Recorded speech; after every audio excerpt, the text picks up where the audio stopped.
back with another episode of Inside Sports Fantasy Football. I'm Gerald Glassford. If you know me from the Lakers Fast Break, Pop Culture Cosmos, where we cover the latest news and trends in pop culture each and every week, twice a week. Wherever you get your podcasts, you'll be seeing this on those outlets as well. Plus, Inside Sports Fantasy Football, where we cover the latest news and trends in fantasy football. I also work for Lakers Latest and the Fan Arc Network as well. So great to have you here. We're going to be talking the Super Bowl, the big game. It's funny because, yes, JSJ, as I mentioned, I am going live with this based off of the Super Bowl. But it's so funny because I live in a town, one of the most active gambling towns on the planet called Las Vegas, where you cannot call the Super Bowl, and everybody has the big game. We now know it more as the big game in this town than the actual Super Bowl. So if you guys go ahead and hear me say the big game constantly, that is the reason why, indeed. But it wouldn't be an Inside Sports Fantasy Football. It wouldn't be a Super Bowl preview show without a good friend, indeed. And of course, I got the expert among all experts when it comes to fantasy football and, of course, the NFL, along with his great son when he stops on by, Dominic. Unfortunately, couldn't make it tonight, so hopefully he'll have to go ahead and make up for it on future episodes down the road. But it is, of course, my main man.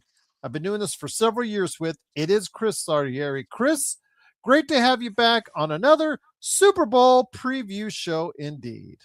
Gerald, great to be back. Thanks as always. Another fun season.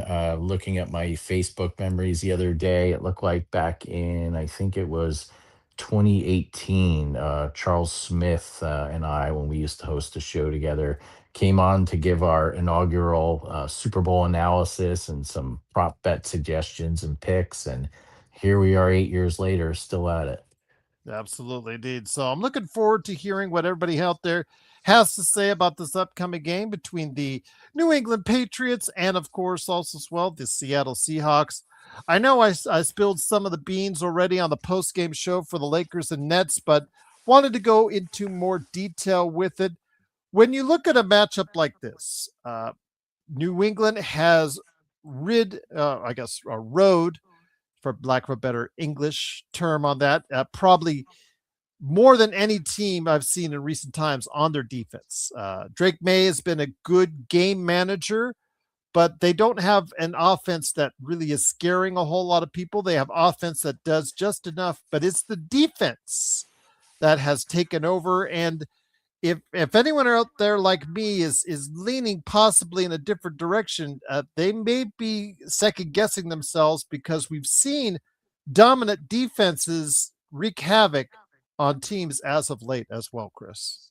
Yeah, we definitely have. You look at the last time the Super Bowl was played in Levi Stadium, the Carolina Panthers with Cam Newton were high flying 15-1, and people underestimated the Broncos defense, and they completely shut down the Panthers that day. Weak armed Peyton Manning won his second Super Bowl ring. So you can never underestimate the power of a defense. When the Seahawks won their first Super Bowl, they did a similar thing to Peyton Manning and the Broncos. So on the flip side, I think a lot of people, NFL fans around the country, may not have realized what an excellent defense Mike McDonald has put together with the Seahawks. So I think it's a tale of two defenses, a Super Bowl ultimately. And again, it's great to have everyone here just joining us. It is, of course, Inside Sports Fantasy Football, our coverage of the Super Bowl.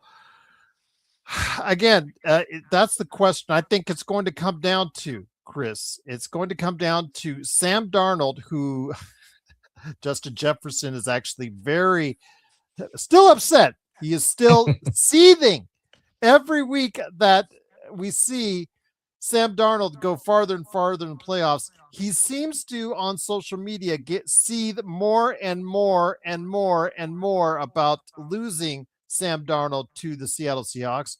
And of course, it is also convenient timing that in the last week or so, that Minnesota GM has conveniently got fired. Do you think you should put two and two together on that to create a fact that maybe Minnesota is having some hard feelings about letting Sam Darnold go? Yeah, I completely think 2 and 2 equals 4 in this case. Darnold supposedly was even willing to take a little bit of a proverbial home team discount to stay with the Vikings. He liked playing there. He liked Kevin O'Connell as his head coach, and they let him get away. And I got to laugh because in this past offseason, the Seahawks traded Geno Smith to the Raiders for a third round pick. In hindsight, that was practically grand larceny, and signed Darnold, which a lot of people had doubts about. And here we are, he's in the Super Bowl.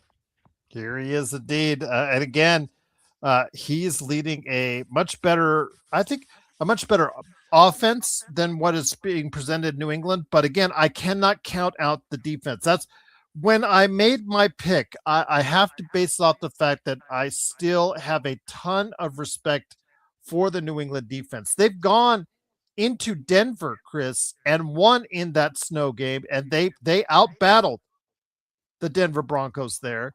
Also, as well, they did also battle at home. That you saw how they ripped apart the Chargers. So when you make your picks, guys, and again, Craig, I have a tendency to agree with you on your pick in the chat.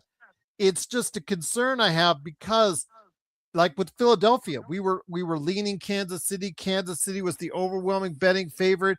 Everybody was thinking Mahomes, Mahomes, Mahomes, but that defense absolutely took over that Super Bowl, and it may happen again this year. It could, and I think the Patriots are definitely the beneficiaries of some turnovers, especially against the Texans, and then Jared Stidham's horrible decision to try and throw the ball that turned into a fumble against the Broncos in the AFC Championship. So you cannot turn the ball over because the Patriots, D will force it, and their offense will take advantage of those opportunities. So that's going to be a key if the Seahawks win. They need to control the ball and not turn it over. Silver, thank you so much again for being here. Intel Wild, thank you so much for the very generous super chat. It is, of course, Chris Lardieri along with me, Gerald Glassford. Thanks again for watching, listening. In the super chat, Intel Wild says, "Let's go Super Bowl." And with the emojis, just really awesome indeed.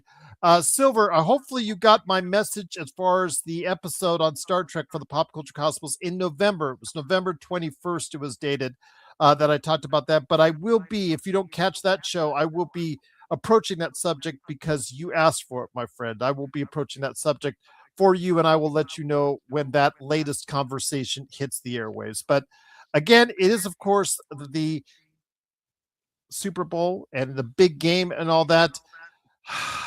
I mean, if there's any one concern that you have for the Seahawks as far as how they approach this game, what do you think that should be? I think it's got to be Sam Darnold. Bill Belichick is the man who made Darnold infamously or famously see ghosts in one of his last matchups when he was Jets quarterback against the Patriots. And Mike Vrabel is a defensive coach. He knows how to scheme. He knows how to shut down opposing quarterbacks. And that's the one thing that worries me. I know the Seahawks have been an impressive run, but I feel as though they're facing, like you said, kind of an unheralded defense that really controls this team. And Mike Vrabel is what would worry me if I'm the Seahawks. So I think they need to scheme. I think the other key is the Patriots have to shut down JSN because the Rams didn't do it and they paid the price. So if they can shut him down, let's face it, Darnold's other options are solid, but they're not JSN. And I think too on the flip side, Kenneth Walker is a nice running back. I've had him in fantasy multiple times, but I think they're going to miss Zach Charbonnet and his pass blocking and his ability to spell Walker at times. So that might be another thing the Patriots D keys on. So I think if they at least neutralize or contain those, Darnold's really going to have to show something on how to beat the Patriots D. And that's what I wanted to ask you about because Zach Charbonnet was injured during the course of the playoffs, and they didn't seem to because it was an offensive showcase between them, Seattle and the Rams, which worked out well. But with a team like New England that has so many defensive options that you have to account for along the offensive line and your skill players, how concerning is it for Seattle that Zach Charbonnet is not going to be in the lineup when they go out there to the field? I think it's a legitimate concern because let's face it, the 49ers D was depleted. We really can't say, oh, they lit up a quality defense in the divisional round. And the Rams defense, really, I don't know if it was the scheme or the fact that they couldn't get any pressure on Darnold, but he had way too much time to throw and he was torching their secondary. And I don't think that's going to be the case with the Patriots. I don't think they're going to completely shut them down. I think the Seahawks have enough firepower, and Darnold's really playing well here in January and now February.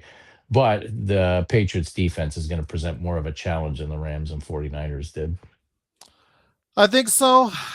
And so I think that just with the offensive firepower that Seattle brings, I think there's just going to be too much for even a great New England defense is going to be able to handle. I think they're the best defense in the NFL right now, and defense usually wins championships, but it's just what I think that the Seattle Seahawks can throw at that defense, even without Charbonnet in the lineup, that I think is ultimately what I think is going to pay off in the long run. I think so too. And soon to be Raiders head coach, uh, Clint Kubiak, I think will draw up a nice scheme for this game. And ultimately, I do think the Seahawks offense will figure it out. But I don't think it's necessarily going to be a blowout or a shootout. That's what my gut tells me. Once again, it is Chris Lardieri along with me, Gerald Glassford. Thanks so much again for watching this. We're talking the Super Bowl. Truly appreciate it. Again, thank you to Intel Wild for the super chat. Truly appreciate it as well. I'm just going to ask when it comes to it right now, when it comes to the Super Bowl, what are some of the aspects? Let's stay again for entertainment purposes, because we just had this on the post game where someone took someone's advice and they bet on it and it didn't quite work out. Last year. What are you looking for as props? What are you looking for as bets? Are you looking for anything specific? Because I can tell you, there's some things I look for when I go and look out and search out. When I really get in the mood, when I really have a feeling, I do search out the sports books and try to find certain props. Is there anything that you think appeals to you when betting on the Super Bowl? Yeah, you can have a lot of fun with the color of Gatorade, the length of the national anthem, etc. I That's think true. those are crapshoot. I like to stick to pure football. I pretend to act like not only on this show but in my real life that I know a thing or two about watching football for many decades. So for me, over the past few years, I've been a guy who likes to look at scoring anytime touchdowns in the game, and got one last year with Xavier Worthy. Couple covered a couple of my losing prop bets, ended up making a few bucks. Again, do not take my advice. Do not wager on this advice, and only do it in a state where sports gambling's legal. That's all my disclosures for this conversation. But I like to look, and I look at those odds for the touchdowns. For instance, I think the first time I came on the show, like I mentioned, was the year of that awful Patriots Rams Super Bowl where the Patriots won 13-3, and I said, take a flyer on Sonny Michelle, who's no longer in the league, to score a touchdown. He ended up scoring the first touchdown. So I'm not an expert, but ever since that moment, I'm like, maybe I can and try and predict it. So scanning through some of these, I try and look at ones that aren't sure things. Like I'm not going to bet JSN at -110 to score a touchdown in the game. I think that's pretty much a foregone conclusion. But at the same time, I don't want to get like something super outrageously long shot. So I'm going to throw out one from each team.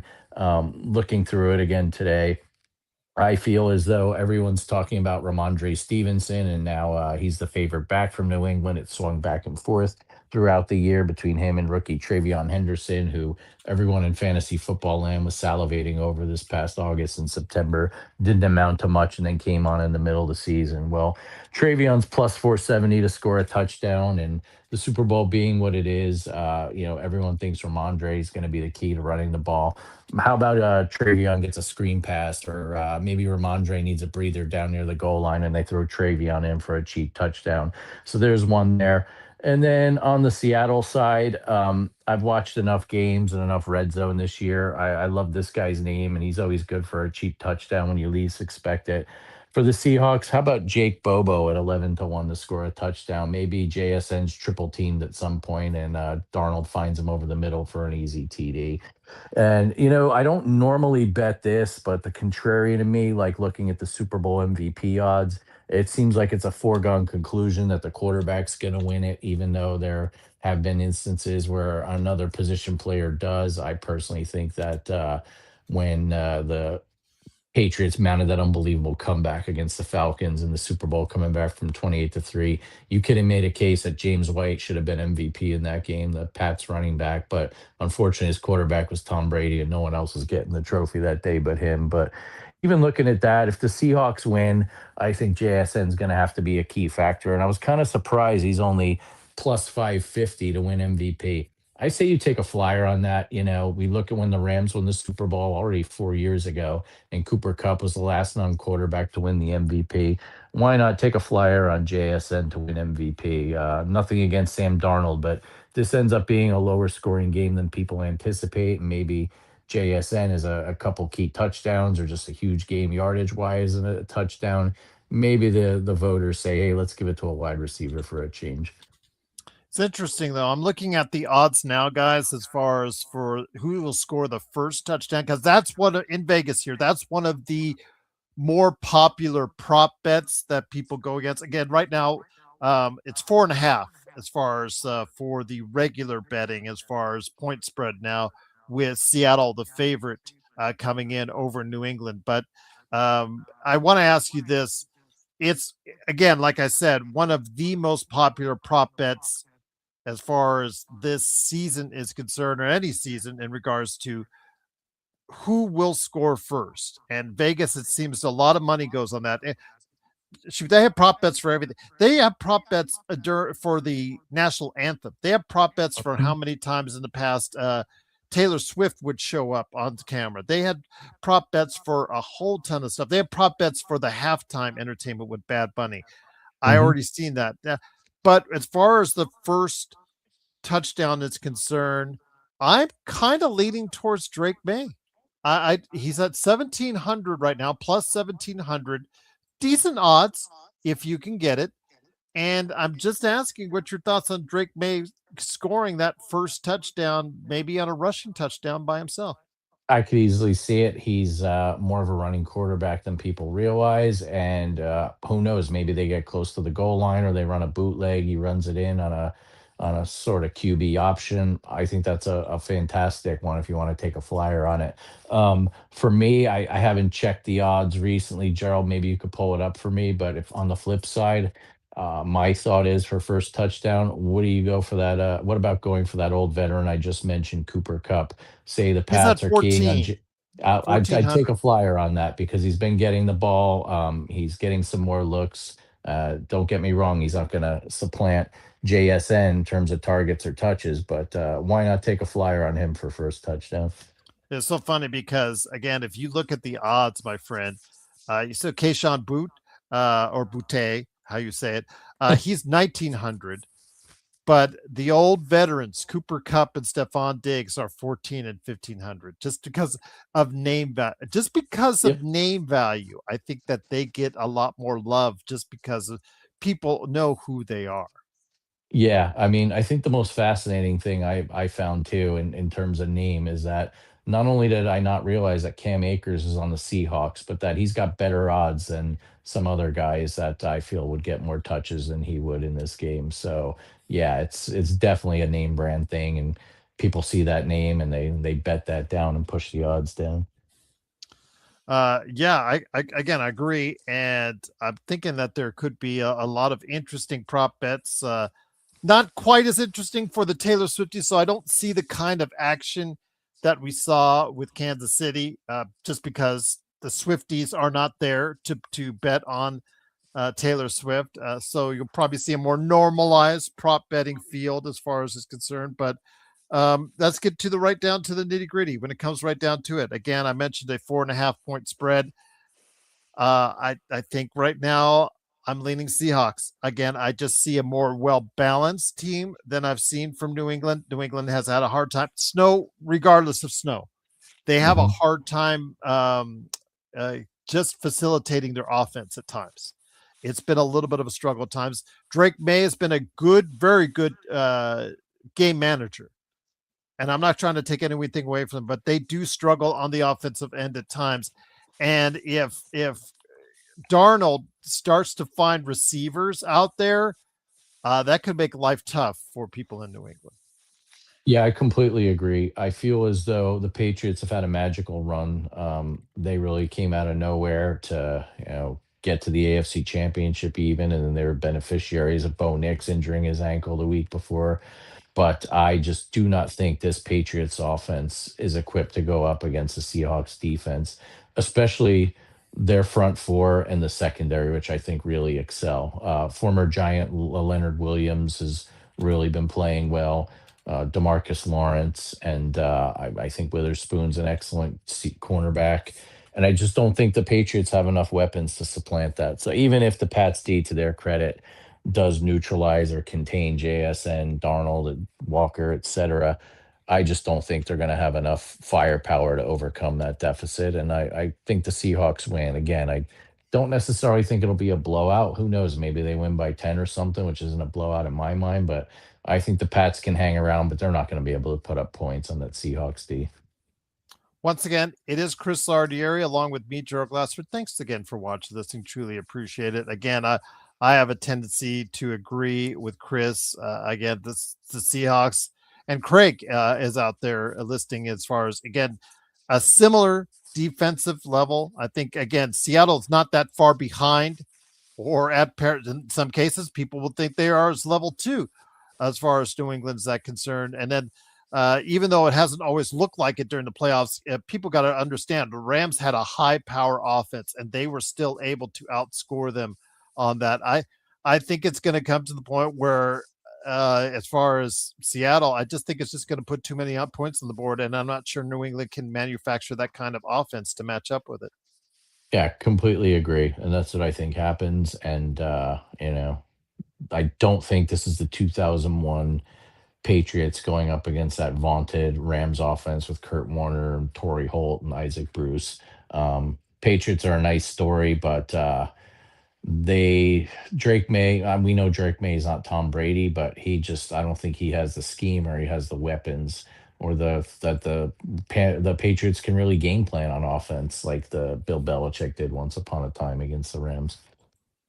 So, with that, my friend, it is, of course, Inside Sports Fantasy Football. This is something we do all football season long. This is our last episode for a little while. We may touch up and catch up during the NFL draft. If Chris is available, I do like to go ahead and talk to him about the NFL draft when that comes about. But this is our last episode of the season.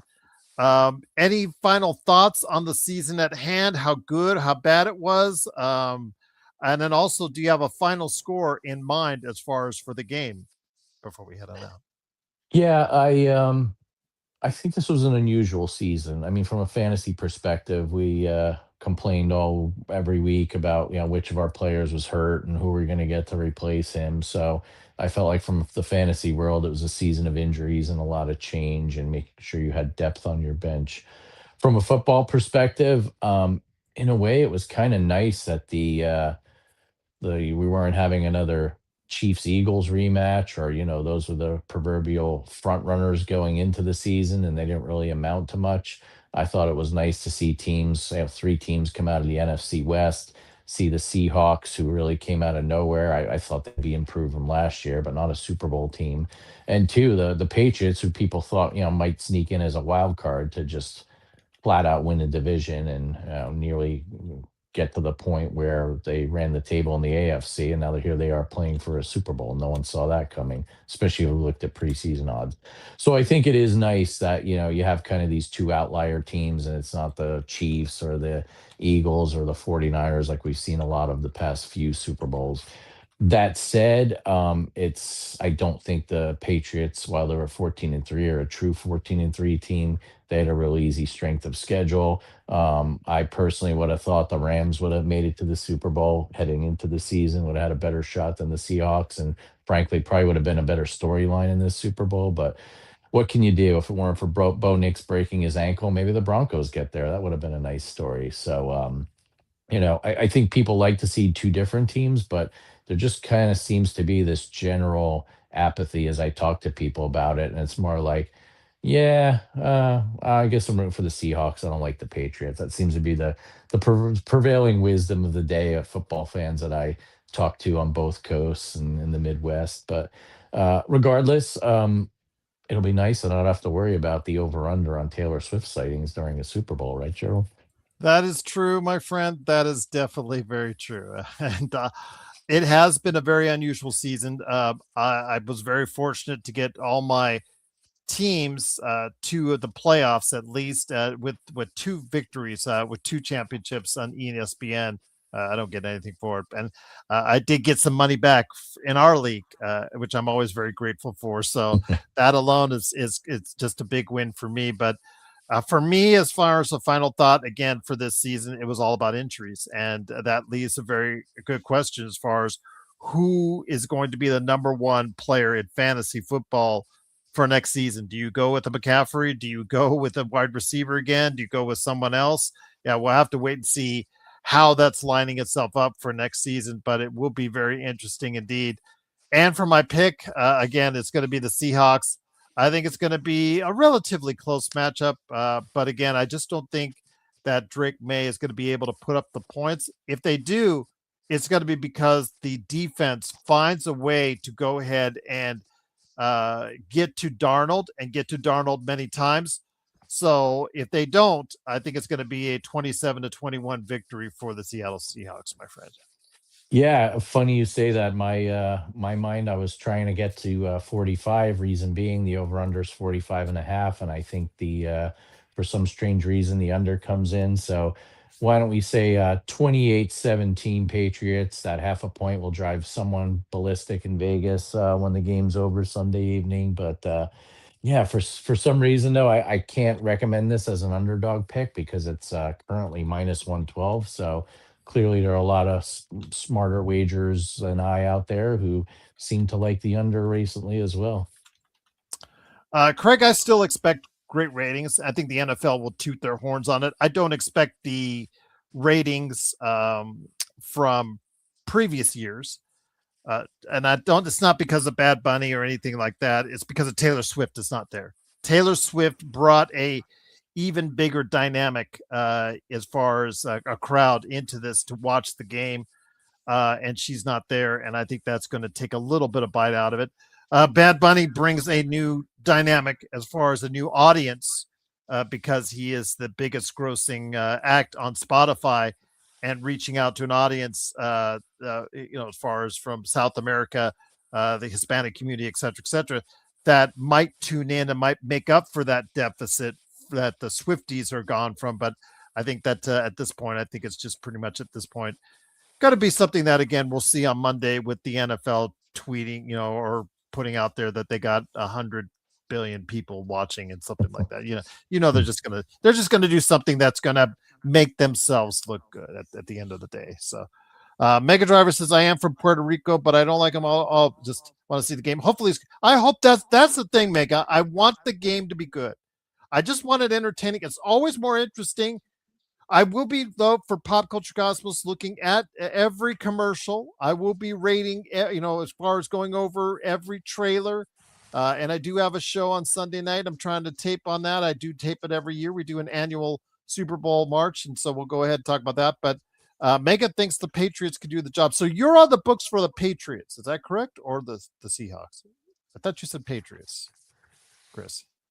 Oh no, I'm for the Seahawks. Yeah. Okay. I thought Yeah. because No. it sounded like your Seahawks like for 25 minutes and then you like put that score in. I thought you said Patriots 27-18. Oh, And it was like, if I did, I apologize. No, Seahawks 28, Patriots 17. And yeah, 20. for the Okay. record, I don't have any numbers for my Super Bowl squares yet, so I'm not predicting an 8 and a 7 anywhere. Yeah, absolutely. And Mega, you're right. Because remember, for many years, it was like always a blowout. It was always a blowout. And I'm hoping that that's something. It's always much more interesting if it's exciting. And it gets people, my family, I use my family as a gauge when watching the Super Bowl. If they get interested in what's going on, they don't care about the teams. They don't care about football. But if they see a close matchup as it ends the game, then you got a whole bunch of people hooked. And that makes the NFL so much happier indeed. Mega Driver says he took the Pats. Oh, you got +5. All right, sweet. Because it's 4.5 at most of the sports book I just checked. So you got the 5. You got the extra half point. Good luck, my friend. I hope you do win. And we'll see if I'm going to lay out any bets there at the sports books. But if you do, it's be responsible. It is, of course, Inside Sports Fantasy Football. It is Chris Lardieri along with me, Gerald Glassford. Thanks again for watching, listening. This is a quick Super Bowl preview. Glad you could join us for us, as far as with us on the show. Again, I do this with him all year long as far as the season is concerned. We will come back together possibly for the NFL draft, but we'll be back at least to set you up in advance for your own fantasy football draft. But before we head on out, my friend, any a word of advice for people to do research on their players or fantasy football draft hopefuls before August arrives?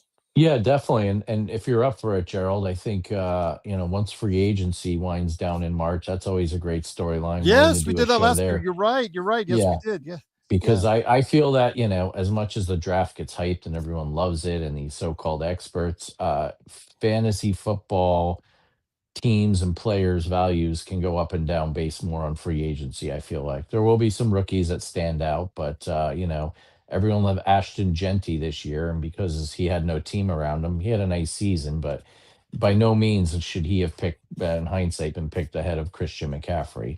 So I think you got to pay attention to that. I mean, sometimes you got to look at strength of schedule. Some years it blows up and it doesn't materialize. But the Patriots are a perfect example of, yeah, they had a last place favorable schedule, and that definitely helped Drake May, for instance. So keep your eyes on things like that. Here near term, I think the coaching carousel makes for some interesting storylines with Kevin Stefanski going to Atlanta. I'm curious to see what they do at the quarterback position there, but regardless, I think that's good news for players like Bijan Robinson and Drake London. On the flip side, for my Giants, they finally have an actual head coach in John Harbaugh. And out of the blue today, Dom sent this to me. I thought it was a fake meme because I can't trust anything on Instagram these days. But sure enough, they hired Chiefs offensive coordinator as Matt Nagy as their new OC. So that was kind of a surprise. So I think it'll be interesting to see what he does with Jackson Dart and Malik Neighbors and others. So things like that I think are interesting to keep an eye on. Case in point, you say to me, "Oh, Chris, so what does a coach matter?" Look at what Mike Vrabel did, turning this franchise around in 1 year. I'm not saying everyone's like that, but it can be done, and it can help your fantasy football players. And we'll see. As a former Trojan, I'm kind of rooting for Darnold. And again, if you're Justin Jefferson and you see him holding up the Super Bowl trophy at the end of the Sunday, he might just clear out of the way because he might be destroying a TV, and I'll leave it at that. But it is, of course, Inside Sports Fantasy Football on the Lakers Fast Break. Truly appreciate you joining us. Once again, if you check us out during the course of the season and in advance of your fantasy football draft, please do so. We provide some valuable information on a weekly basis when that season arrives. So hopefully you will check us out then, because Chris Lardieri, there's no one better as far as covering the NFL and fantasy football for you than Mr. Chris right here. And I tag along as well. You're too kind. I appreciate it, my friend. As always, been talking to you for many years on football and always love our conversations. It is Chris Lardieri. It's also me, Gerald Glassford. Thanks again for watching, listening. We'll be back, as I mentioned, for all the Lakers Fast Break folks. We'll be back tomorrow with a NBA draft special at 8 p.m. Pacific. And then, of course, we'll bring our trade deadline special. Plus, if any breaking news happens, if Rob Pelinka gets off his butt and actually does something, we will, of course, cover it, as always, right here on the Lakers Fast Break. But thank you again for watching the special edition of Inside Sports Fantasy Football. Have a great evening, everyone, and enjoy the Super Bowl.